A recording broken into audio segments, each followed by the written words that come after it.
Hadirin hadirat muslimin muslimat yang dimuliakan Allah subhanahu wa ta'ala. Sampai masanya tiba, datang malaikat membawa kain kafan min nur, dari cahaya. Lalu malaikat menampungnya, keluarlah roh. Sejuk terasa dari kaki, naik ke atas, naik, berhembuslah dia dari mulut. Wa nafakhtu fihi min ruhi, aku hembuskan, aku tiupkan. Dulu waktu masuknya ke tanah, ke daging itu ditiup, maka keluarnya pun juga keluar. Maka mata memandang, ruh keluar. Biji mata memandang, keluar biji mata. Makanya orang yang mati itu matanya terbuka. Makanya yang pertama kita lakukan menengok orang mati adalah memejamkan mata. Allahumma ghafir li abdus samad warfa' darajatahu ma'al ghabirin. Inna lillahi wa inna ilaihi raji'un. Mana istri yang katanya sayang, kaulah bulan, kaulah bintang, setengah nafasku pergi, buah hati bulayan jiwa. Ketika roh ada dari jasad, memang betul kata dia sayang, tapi manakala roh keluar dari jasad, dia pun takut menengok mata. Dia takut tengok kita, dia takut jam pukul 2 malam, jam 1 tutup balik. Na'udzubillah. Begitulah kalau kematian sudah tiba, sampai pada akhirnya dia tutup. Innalillah wa inna ilaihi raji'un. Selepas itu roh pun keluar, dibawa. Kalau dia baik, roh itu dibawa, dimasukkan ke dalam kain kafan min nur. Hadis riwayat Ahmad bin Hanbal. Lalu dibawa oleh malaikat sampai ke pintu langit. Malaikat bertanya, inikah orang yang amalnya selalu dibawa pagi, dibawa petang? Inikah orang yang amalnya selalu dibawa hari Kamis? Inikah amalnya yang selalu dibawa pada bulan nisfu Sya'ban? Ya, inilah orangnya. Kam min masyhurin fil ardi walam yakun ma'rufan fis sama. Bukan hadis. Berapa banyak orang yang namanya masyhur di bumi, tapi malaikat tak mengenal dia. Tapi berapa banyak orang yang tak masyhur di bumi, tapi malaikat mengenal dia. Mengapa? Karena amalnya pagi dan petang dibawa oleh malaikat. Orang ini mana? Belum datang. Orang ini mana? Belum datang. Orang ini mana? Belum datang. Disambut dia, disambut kedatangannya. Masya Allah, tabarakallah. Mudah-mudahan kita termasuk orang yang disambut oleh malaikat karena amal soleh kita. Maka bila saya datang di suatu majlis, malam tadi datang di Shah Alam, orang menyambut ramai. Malam ini datang ke Masjid Muaz bin Jabal, ramai. Esok malam di Terengganu datang, tak tahu entah ramai entah tidak. Ramai. Dalam hati, hai Abdul Somad, apakah malaikat akan menyambut engkau nanti juga dalam keadaan ramai? Kalau engkau ikhlas, iya. Tapi kalau tidak ikhlas, na'udzubillah. Nabi Isra Mi'raj berjumpa dengan orang yang sudah lama mati. Bagaimana rasa kalian mati? Apa kata mereka? Seperti kambing yang dikuliti hidup-hidup, seperti tebasan pedang di tempat yang sama beratus kali, seperti kail mata pancing yang masuk ke dalam kulit yang basah, ditarik, disentapkan sehingga terikut dagingnya sampai keluar. Makanya selalu kita berdoa, Allahumma hawwin alaina fi sakaratil maut, taubatan qabla al maut, taubat sebelum mati, wa rahmatan indal maut, dapat rahmat ketika mati, wa maghfiratan ba'dal maut, mendapatkan ampunan sebelum mati. Allahumma hawwin alaina fi sakaratil maut. Makanya doa selamat itu baca pelan. Baca pelan, renungkan. Ini sekarang banyak orang baca doa selamat cepat-cepat. Maut. Apa maut aja nih? Saya tak pernah menghafaz doa itu pakai kertas, tak pernah. Wa taubatan qabla al-maut, wa rahmatan indal maut, wa maghfiratan, belum pernah. Kenapa Ustaz boleh hafaz? Sebab dulu dibawa oleh ayah, dibawa oleh bunda, dibawa dalam acara tahlil, dibawa dalam kenduri orang mati, dibawa. Tiap hari telinga mendengar Tuan Imam membaca pelan, maka kita ingat, wa taubatan qabla al-maut wa rahmatan indal maut. Anak-anak kita ini walaupun mereka lari sana sembang sini, tapi telinga mereka mendengar. Dan anak-anak ini hafaz. Kadang anak hafaz, ibu bapa tak hafaz. Sebab apa? Sebab dia golden age, usia emas. Mereka hebat, mereka kuat ingatannya, menangkap hafazan itu begitu kuat.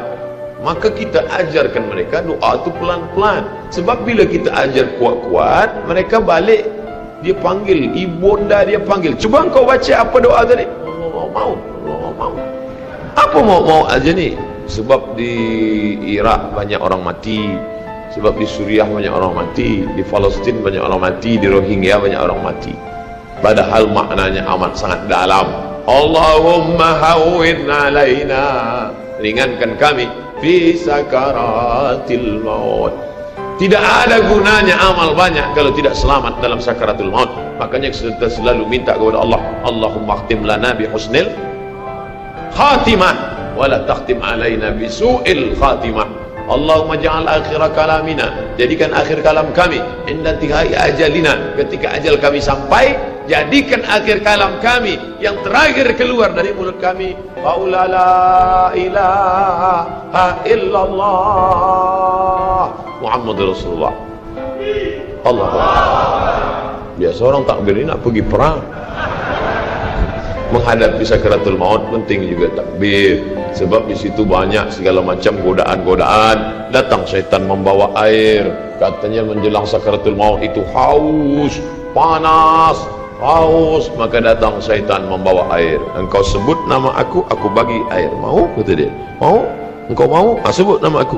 Tapi bila iman kita kuat, maka dia tidak akan mampu untuk menggoda kita. Sampai kapan setan tak pernah berputus asa? Sampai bila?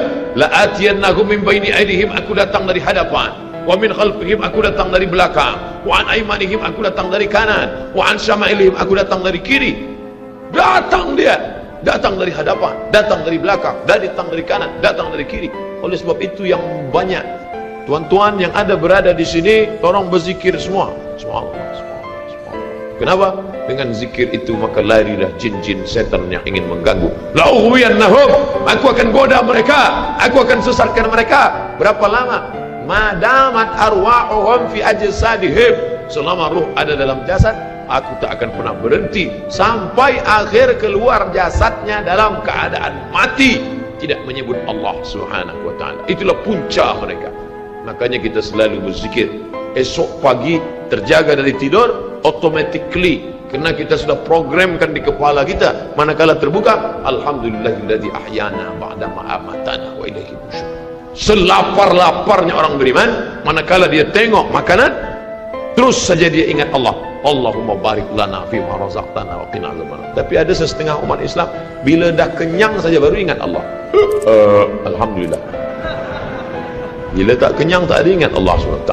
Na'udzubillah. Oleh sebab itu maka inilah hidup yang singkat ini. Bila pernah kita bersedekah, itulah yang akan menolong. Laula akhartani ila ajalin qarib, kalau engkau beri aku umur panjang ya Allah, apa yang akan kulakukan? Fa as-sadaqah, aku akan bersedekah, wa akum minas salihin, aku ingin beramal saleh. Malam ini tajuknya Masya Allah, ini tazkirah terakhir, ini tazkirah akhir, last, dan tajuknya pun akhir pula. Mudah-mudahan ini tazkirah terakhir, tapi bukan terakhir bagi saya. Andai mati, tidak masalah. Allahumma ja'al hayata ziyadatan li fi kulli khair. Kalau engkau takdirkan aku besok masih hidup ya Allah, jadikan hidupku itu ziyadatan li, sebagai amal tambahan. Kalau mati malam ini, Allahumma ja'alil mauta rahatan lana min kulli syarr. Kalau aku mati, maka kematian ini berhenti berbuat dosa. Orang beriman tak pernah sedih. Kalau dia mati, berhenti buat dosa. Kalau bertambah pahala. Andai Abdul Somad esok pagi masih hidup, bertambah pahala. Dia akan tazkirah, dia akan bagi pelajaran. Andai Abdul Somad mati malam ini, alhamdulillah, berhenti melihat dosa. Dosa apa? Masuk airport, dosa. Masuk ke plane, pesawat terbang, dosa. Dosa apa? Dosa mata. Takkan tak kita tengok?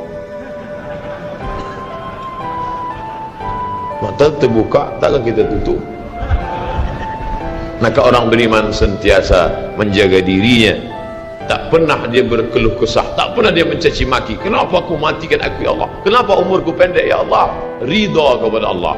Itu yang selalu kita katakan, raditu billah rabba wa bil islami dina wa bi muhammadin nabiyyan wa rasula. Aku ridha. Ada yang lebih hebat daripada haji mabrur, ada yang lebih hebat daripada jihad fisabilillah, ada yang lebih hebat daripada zikir dan baca Quran, Apa dia? Ridha bi qada'illah, ridha menerima keputusan Allah. Makanya banyak lelaki yang ridha manakala meninggal istrinya, datang orang, apa tuan tak menangis? Aku ridha menerima ini, Ustaz. Memang dah lama aku tunggu-tunggu. Oh, ini bukan ridha, ini memang penyakit. Oleh sebab itu maka makna ridha adalah tak berkeluh kesah.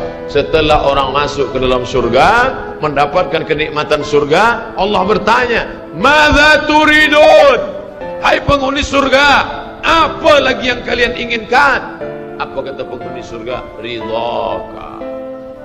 Tapi kau sudah masuk surga, ada yang belum kami dapat. Apa dia? Ridhamu. Yang mendapatkan ridha Allah hanya orang yang ridha menerima keputusan Allah Subhanahu wa taala.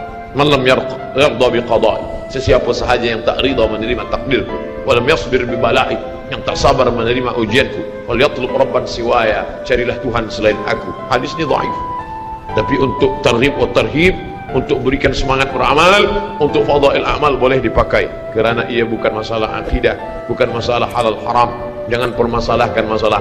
Bila kita sudah beramal, sudah baik, tak usah berkelahi masalah khilafiyah, masalah kecil-kecil, masalah sepele, masalah remeh-temeh, kerana ini hanya akan merosakkan hati kita sahaja. Berapa banyak hati rosak disebabkan masalah-masalah. Assalamualaikum warahmatullahi, Assalamualaikum warahmatullahi. Apa salam-salam ni?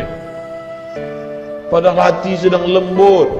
Selama ini dia berzina, selama ini dia minum khamar, selama ini dia mabuk, tak ada pernah orang marahkan dia. Tiba-tiba dia dah taubat, dia masuk masjid, Assalamualaikum warahmatullahi, Assalamualaikum warahmatullahi. Dia nak salaman, apa salam-salam? Tak boleh salam selepas sembahyang. Ini bid'ah, wa kullu bid'atin dhalalah, wa kullu dhalalatin finnar. Kata dia dalam hati, aku mabuk 20 tahun, tak ada orang bagi tahu mabuk tu haram. Ini aku dah taubat, salam kau kata haram. Ha, kata dia. Bertinju.